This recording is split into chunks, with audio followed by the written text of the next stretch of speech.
everyone.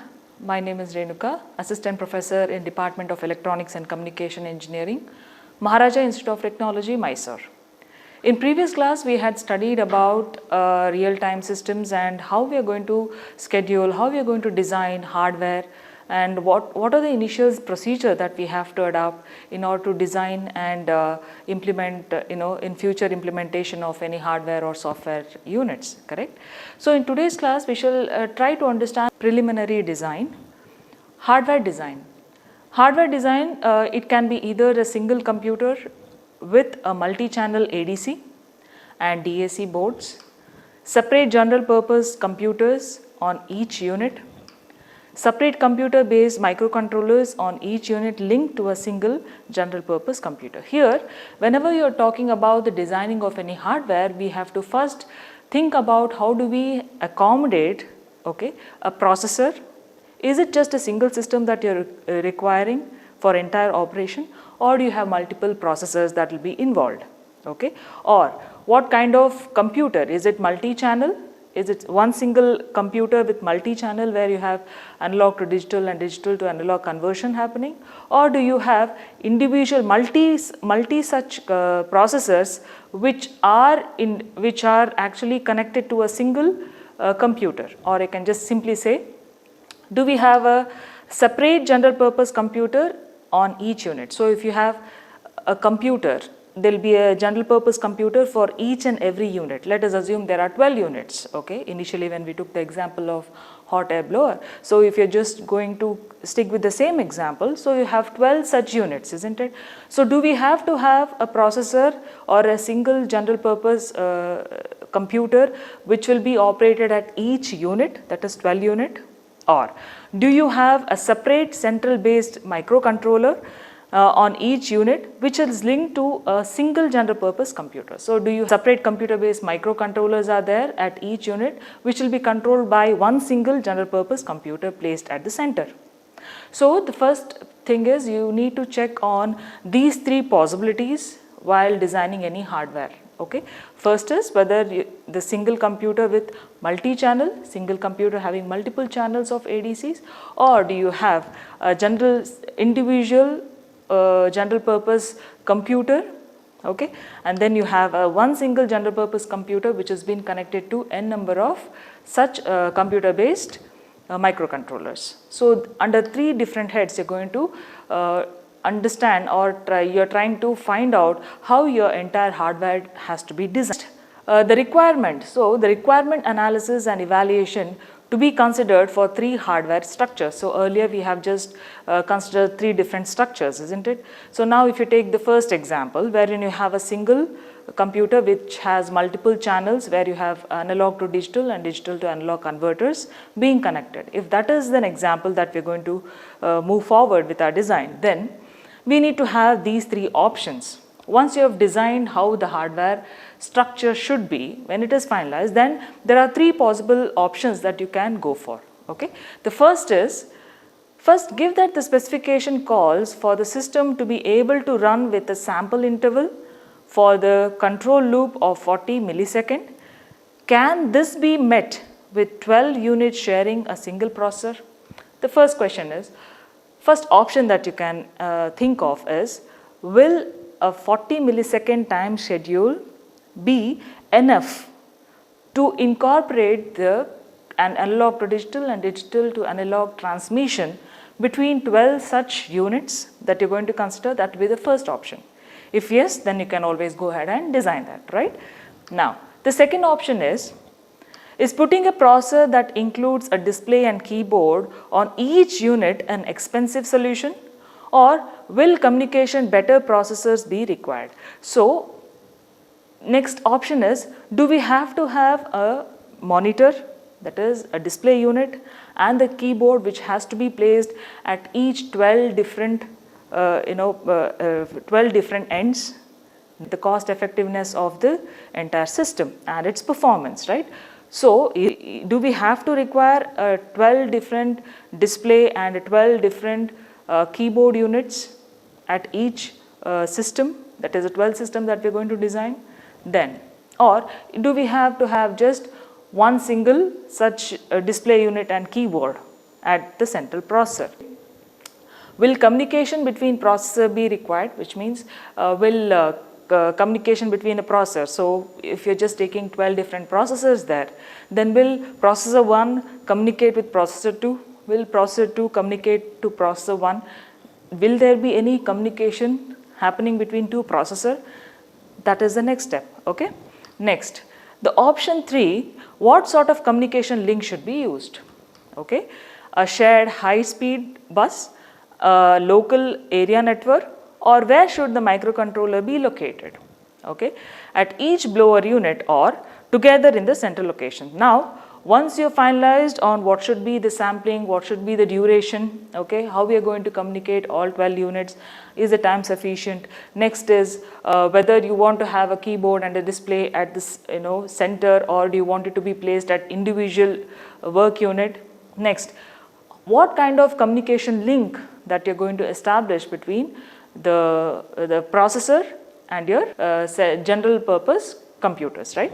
So what sort of communication link that you're going to establish between, if you want two computers or two processors to communicate or interact with each other, what kind of communication link do you want to set up? Do you want a local area network, intranet, or do you want internet?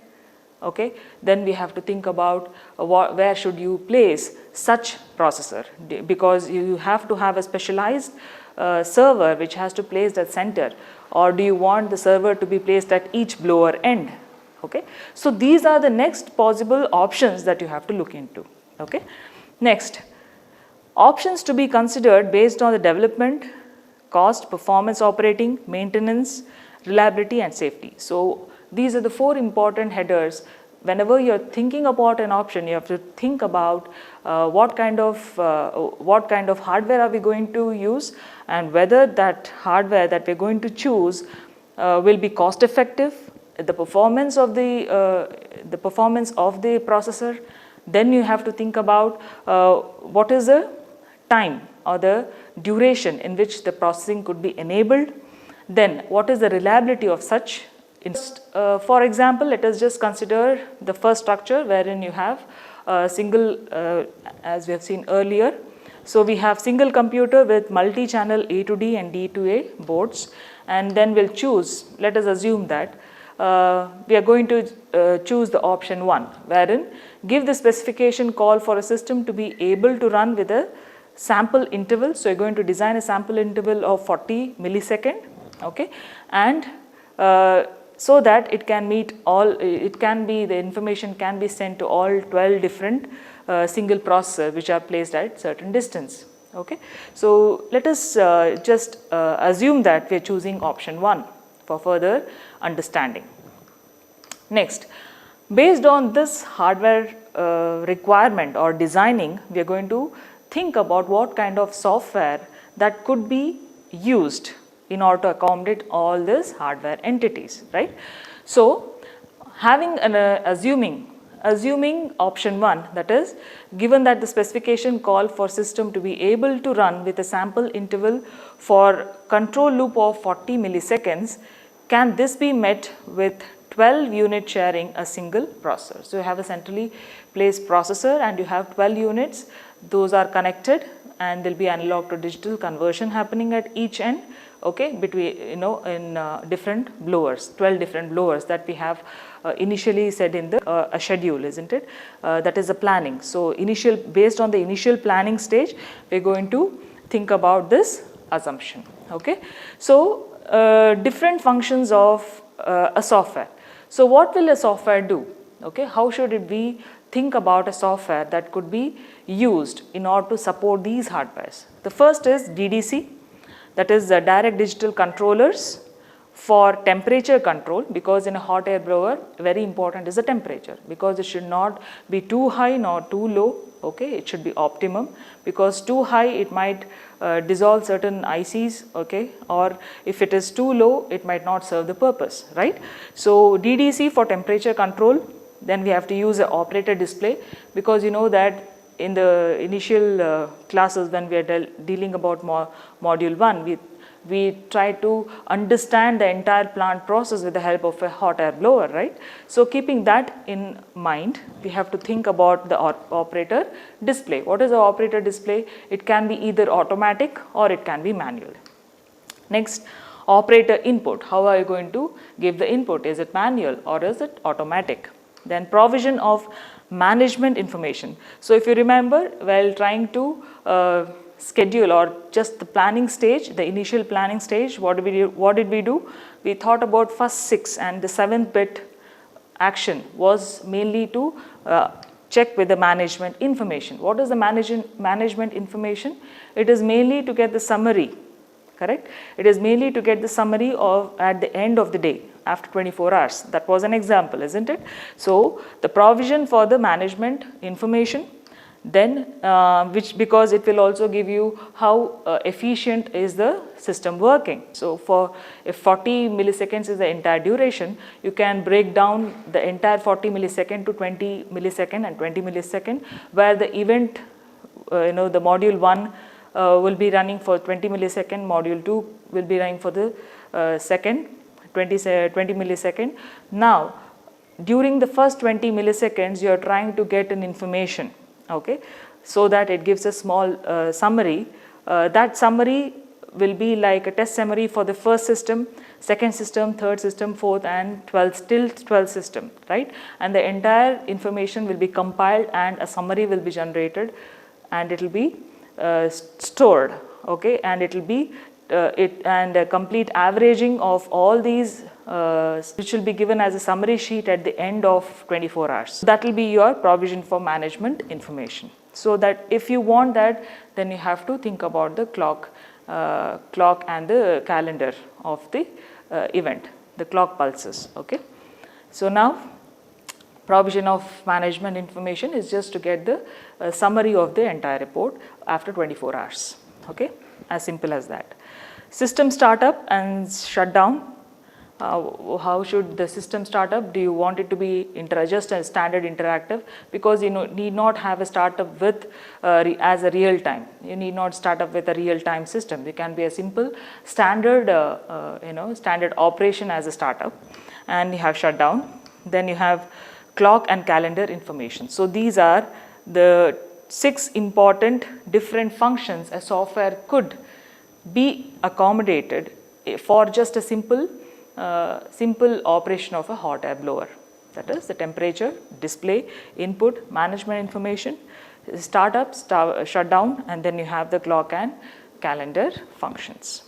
Now, so basic software module. So what does a basic software module consist of? Okay, it can be explained with the help of this simple block diagram. Here what you see 1, 2, 3, 4 and 5, these 5 blocks are nothing but the functions, okay, and what you see here to its right is nothing but the constraints, because you have learned there are hard constraints as well as soft constraints, isn't it? Hard constraints are mainly pertaining to the hardware, but the soft constraints are mainly the program, that is the subroutines which will be called now and then, okay. So that is called your soft time constraints, right? So now you have a shared data. The data will be shared because they can, if you just quote an example here, we have one single processor and you have 12 different plant, that is the hot air blower. So we have 12 hot air blowers here, right?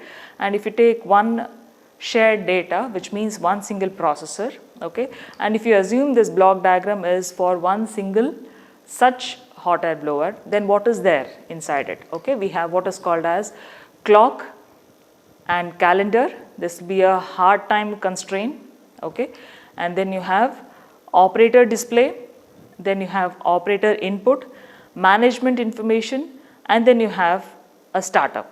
So it need not be real time, it is just interactive, okay. So here these are all your soft time constraints. So soft time constraint is nothing but you are going to have a software, or with no software sometimes, if you just have a simple hardware being replaced instead of having a software, that could also be done.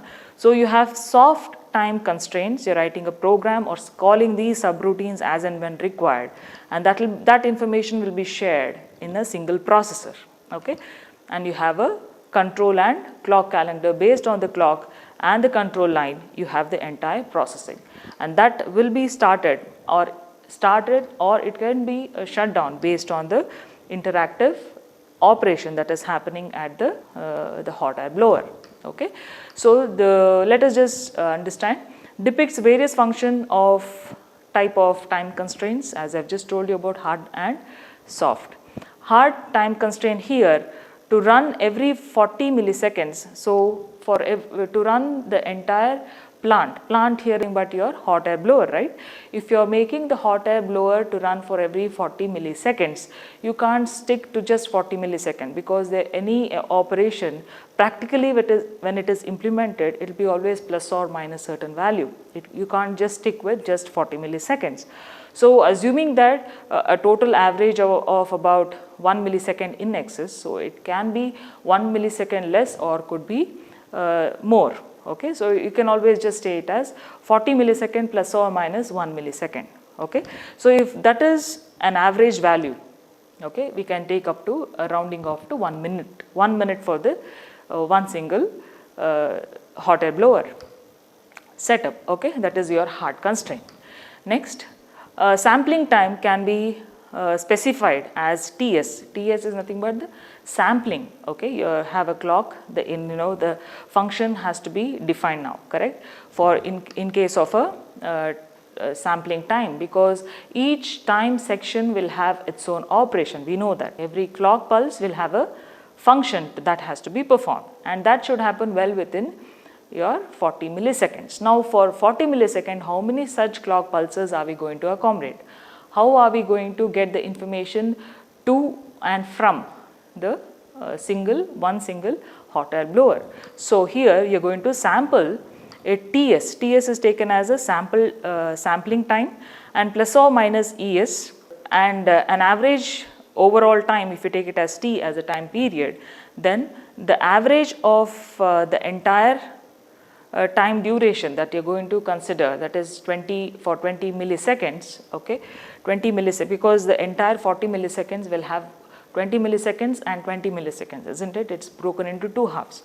So first 20 milliseconds you have TS plus ES, 20 milliseconds plus or minus 0.5, okay, 0.5 milliseconds on the positive and the negative. You have TS plus or minus EA.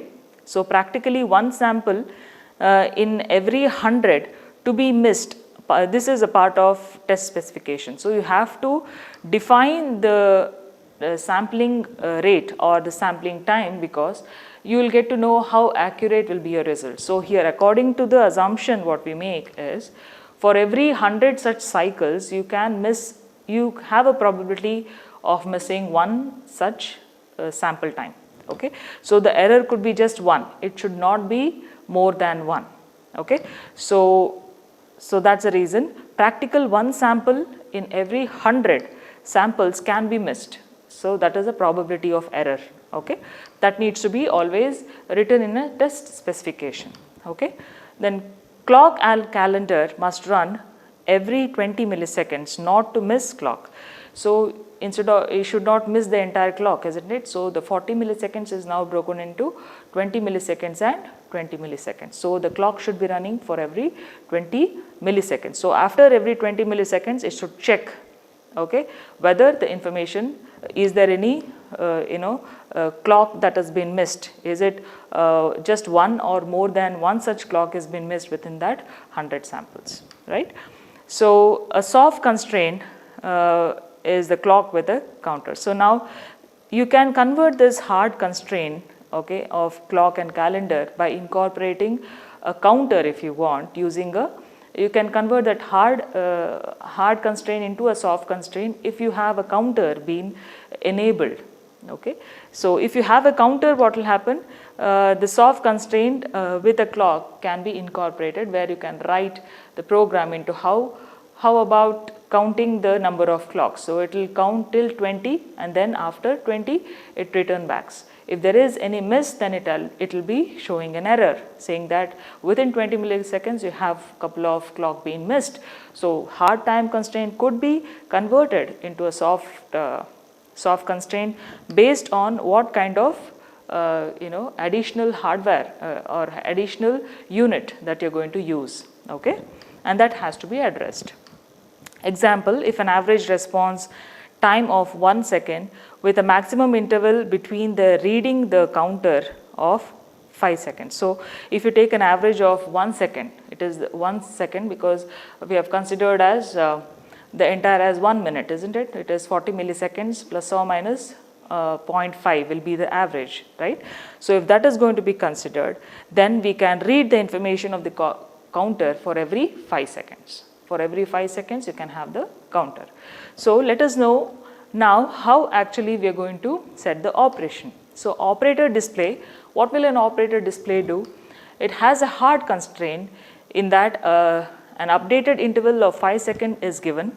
An average time of 5 seconds should be adequate and maximum time would be specified as say as 10 seconds. So, for maximum, if you take an average, it could be considered as 10 seconds or it could be just 5 seconds, okay, which will be the maximum. Or you can say updated time interval will be just about 5 seconds and the average could be taken about 10 seconds. Okay. So, that will be your hard constraint. Talking about this operator display here is because whenever there is a monitor near the, you have understood about the entire hot air blower, right. So, you have a panel where you have all the display units being projected, right. So, in that you have an operator display wherein you have a monitor which will display what is the action that has been performed and what is the duration, what is the error, what is the average value, and all these information will be displayed on the screen, correct. So, now if that is specified for 10 seconds, then for every 10 seconds you will have the information being read on a monitor, or you can say a display board. Okay. So, that is why it is called as a operator display. Next you have soft constraint. So, whenever we are talking about soft constraint, it is always about the software program which will be written in order, it is a subroutine which will be written in order to control the hardware entities, right. So, operator input and management information logs, okay. So, they can be decided and agreed with the customer, okay. They should form a part of specification document. So, constraint here, the soft constraint here is mainly dealt with the operator input and the management information logs. So, operator input is what? How long do you want the hot air to be blown? So, that is always customer dependent, isn't it? Do you want it for a short duration, for a longer duration is all customer requirement, right? And what is about the management information? For if you are taking about 1 minute time for a hot air blower, then you need to have for every 20 millisecond you want a summary, okay. So, that will be the management information to check if it is efficiently working or not, right. So, that becomes the management. So, that again is a customer dependent, right. So, these two plays a software constraint. This is a vital information that is required which forms a part of the document specification. If you want to specify any document, you have to always say when do you want the summary sheet to be displayed and what should be the duration of time of the operation of the entire plant. Okay. The startup need not be real time, can be just a standard interactive module. It need not be real time. If you are thinking about real time, then there are a lot of keyboards, display has to be accommodated at each and every blower. So, instead of that we can just have a simple standard interactive module. Okay. This is about your what is a basic of software modules that are mainly required for a simple plant like hot air blower. Okay. So, general approach for implementation, in general what is the kind of implementation that we are looking for, because now we have planned how it should be, we are trying to design hardware and software, now how do we implement. Okay. For that there are several activities which can be divided into sub problems that we have already studied in the previous class, because entire event to run it is very tough. So, what should we do? The entire module can be broken into sub modules or sub tasks. A big task can be broken into multiple subtasks and each subtask could have another subtask within itself, right. So, identifying those informations, right. There are several activities which can be divided into sub problems that share certain information how it's done, and next stage design procedure depending on the implementation. So two important information is how is it done and how is it going to get connected for the next stage. Okay. Based on these two information, you are going to have three different possibilities. What are the three possibilities? One can be called as a single program, then which is very simple, straightforward. Okay. And then you have foreground background system. If foreground background system came into being, if the system becomes little complex rather than a simple one. Okay. If it is simple, straightforward like a hot air blower, you can just go for a single program. But if you want a loop, then you can always go for a foreground or background system. Then you have multitasking. Obviously, it becomes parallelism, where you have coherent operation of entire system. So each individual system will have a multiple task, right? So you have, or many tasks. So that is called your multitasking. So under these three heads, you have to define whether your hot air blower that you're going to design whether it will be implemented in single program method, or do you want it to be foreground or background, or it could be a multitask. So when you take a simple hot air blower, you need not go for multitasking. Do you want a multitasking? No. You can just have a single processor who can monitor the operation of individual hot air blowers, which we earlier defined as 12 such systems, right?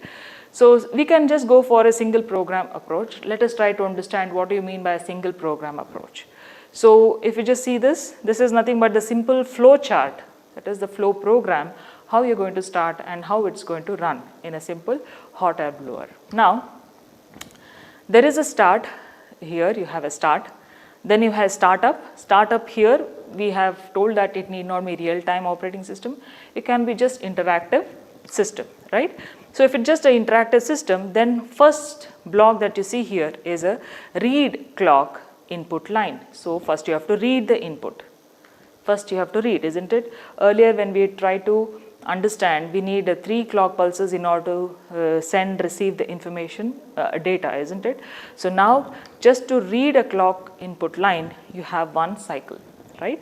Then you have 20 millisecond lapsed. What do you mean by 20 millisecond lapse? Once the 20 millisecond is been completed, if yes, then go and update the clock and the calendar saying that the 20 milliseconds is over. If not, what should you do? If not, you have to go back and make sure that you read the clock again, okay, until unless you complete the 20 milliseconds, right? Next, if the 20 milliseconds is completed, then after updating the calendar, what do? Next, it's a time for control.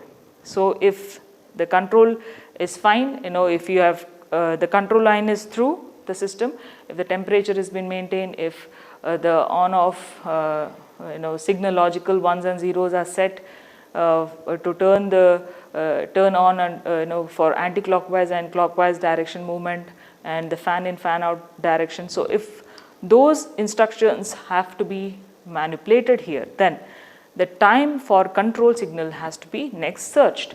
If yes, the control has to be moved on to the next read signal. If no, okay, if there is no control required, if it is a simple standard operation, then you can just go for time for display. It has to display what is the status, okay, for every 20 milliseconds. So if it displays, if the display is on, yes, then display the updated information.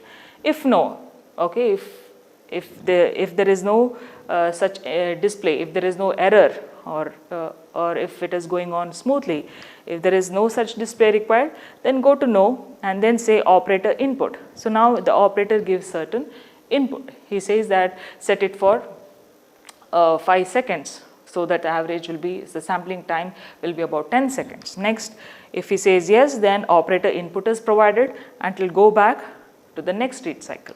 If no, then it will go to the management request. So management request is by the end of completion of every 20 milliseconds, you're going to get a small information which will be displayed as a summary. These information that you're going to read for every 20 milliseconds will be registered, and by the end of 24 hours or completion of a day, you get the summary of the entire report. If the 20 millisecond with no control, if everything is going on fine, and the display is also fine, and the input is already been given. If all these things are fine, within 20 milliseconds you will get a small summary sheet which will be sent in the next clock pulse. So this is how you are going to actually have a control using a single program approach. Okay. If the management information is not got yet, which means you have not completed the 20 milliseconds. If no, it says if it is no, then you have to go back to the initial read clock pulse and the operation continues. Okay.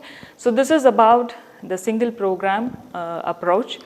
It imposes the most severe time constraints ever. So requirement is that the clock calendar must run for every clock, and the calendar has to run for every 20 milliseconds on all modules. All modules is module 1 to module 12. So all modules has to be run within that 20 milliseconds. System to work, the clock calendar module with other modules must complete their operation within 20 milliseconds. So it should complete the other operation like display, on, off, fan in, fan out, then clock anti-clockwise or clockwise, and variation of temperature. All this has to be completed within this 20 milliseconds. Okay. So what is there in this 20 milliseconds? How do we actually, because since it is very crucial, we have to now understand what is happening within that 20 milliseconds. First is for T1 clock, T1 cycle, within the, if you take T, capital T as the entire duration of time, okay, that is your 20 milliseconds. Now you are taking T1, T2, T3, T4, T4 etc. till T20 till T20 milliseconds. If T1 is the first clock pulse, then you have modules clock and the calendar will be used for the first clock pulse. Then T2 is for the clock control. So you have first, initially you have to read the information, isn't it? If you just look into the flow chart here, you have to read the information, for which you have clock and calendar. For the second you have what do you have? You have a control. So here you have a control, okay, that will be your T2. Then you have a display, isn't it? That will be your T3. Then you have operator input, then it will be T4. T5 is your management request. So from T1 to T5 you have all these 5 second clocks which will be common to all the modules, right? It will be common to all the modules. So you are left with another 15, of which so entire system work can be written as T1 plus maximum of T1, T3, T4, T5, which is lesser than 20 milliseconds. So this should be the entire system work. So the rest of the operation, which includes the read, clock pulses and completion of the task should happen well within 20 milliseconds. Okay. So this is the expression for the system work that we have to define initially during the implementation. Okay. Next, the single program approach can be used for simple small systems. So since we are considering a hot air blower here, it is a simple and very small system, so hence we can use a single program method. But now it has clear and easily understandable design with minimum of hardware and software and easy to test. So these are the three important advantages I can call if you are going for a single program approach. What happens? It is simple, it is easier, and you have a simple hardware and software requirements, and it is easy to function and design. So that becomes your single program, but it fails for a complex programs or complex operation or controls. Okay. So what are the constraints? We can call under constraints as the problem increases, which means it is not the problem, because whenever we are designing a plant, we are not thinking about a simple problem. We are thinking about what could be the maximum problems that we can address and how we can actually make sure that this plant becomes more efficient and very good in performance. How do we do that, right? So as the problem increases, okay, split module function to be adapted to complete each task within 20 milliseconds. So management output requirement makes it unsuitable, because in management output what happens is for every 20 milliseconds you need to generate a report, isn't it? So what happens? Again, there is a waste of clock or you can say you can use that particular clock for some other purpose instead of for management and having a complete report for every 20 milliseconds, right? So that's the reason if you have a constraint, this constraint is mainly based on if the entire module is broken down into split or sub modules, then it becomes more complex, because every task here has to be completed within 20 milliseconds alone, along with the management information. So it is a waste of pulse there, right? So if there is any error, what is an average? Because initially we have designed, isn't it? We have designed initially and we have planned what and all to be displayed in a summary sheet. So display update modules into 3 modules can be done. One is called as a display date and time, display process values, display control parameters. So if you are displaying date and time, okay, and then you have the entire process. What are the process values? Process values is at what time of what date, what time, and what are the temperature, okay, that has been read, what is its average value, okay, what is a number of valves that are open, closed. All these details are nothing but your process values, right? And the display control parameters. So display control parameters, how you are going to send the control, temperature control, on off, fan out, right? Then you have logical anti-clockwise or clockwise direction. These are all your display of control parameters, okay? So under these 3 headers you can actually have all this management information, okay, that has to be displayed. So this becomes a very tedious process for every 20 milliseconds to be displayed, right? So that's where you have that's where your single program structure or the approach fails, okay? Control module provides control computation for each of the 12 units. T1 to T5 must include time taken to carry out the test required, and T1 must include the reading the clock input. So reading the clock input T1 to T5, all including the control, display, operator input, all these has to be completed within, and the information controller, that is control module, provides control computation for all the 12 such units. So it has to send signal to all 12 such units within that 20 milliseconds. So these are some of the constraints in a single program approach, okay? So now we can just go for the next kind of structure, which is called as a foreground and background system. If you just see this simple flow chart here, this talks about what you mean by a foreground, okay? The advantage of this module is less module interaction, less tight time constraints. So it has lesser interaction between the system, okay, and the processor. And also the time constraint, it will not be so hard time. It is not a hard time constraint. It can be broken down to simple task, okay. So if the module with hard time constraints can be separated and handled independently, the module can be run with and without the software constraints. So for a forego system, you can have a software constraint or without a software constraints. Only thing is you have to identify what are the hardware constraints and you can independently run them, okay. The module with hard time constraint can run in forego, okay, that is task with higher priority that can interrupt background task. So it is foreground has a higher, because since we are talking about a hard time constraint, then it will have a greater priority than the soft constraints, isn't it? So here the interrupt that is going to be handled by a forego system will have a highest priority, okay. First that will be dealt, and even if you have multiple such background background task to be trying to address, then what will happen? It will not be implemented because of its low priority signals, right? So the module with soft constraints are run in background like that which has a lower priorities. Then partitioning into foreground and background requires RTS. That is a best example is Digital Equipment Corporation, RT11. Okay, so this is one of the examples that we can quote for both foreground and background. Foreground is nothing but you have For example, you have a PC, you have a system. If you're trying to do an operation, okay, what happens? There will be certain application program. There are certain application programs a user will use, correct?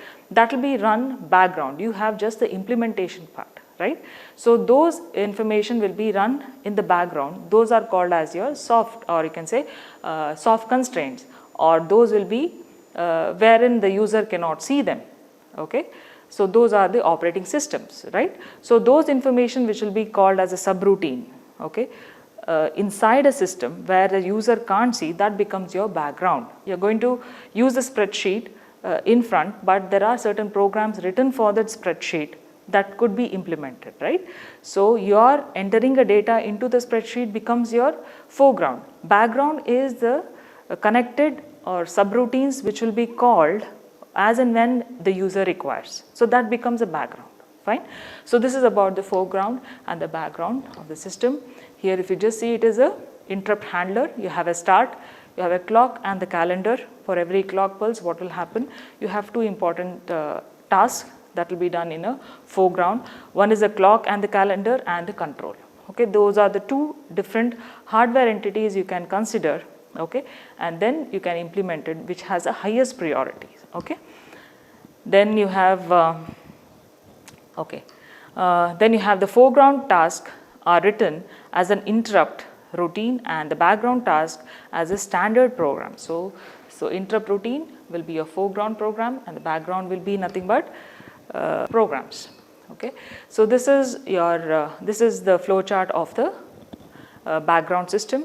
What do you see here? You have three different displays, isn't it? One is the display updates, one is the operator input, the other is the management information. So management information mainly gives you a summary. Then display operator is mainly to have a monitoring system at the plant. There are several interrupts, because you have told that it has the interrupt routines. So that is the clock. Clock could be one such interrupt. Then keyboard interrupt. Then you have disk control. Then you have memory.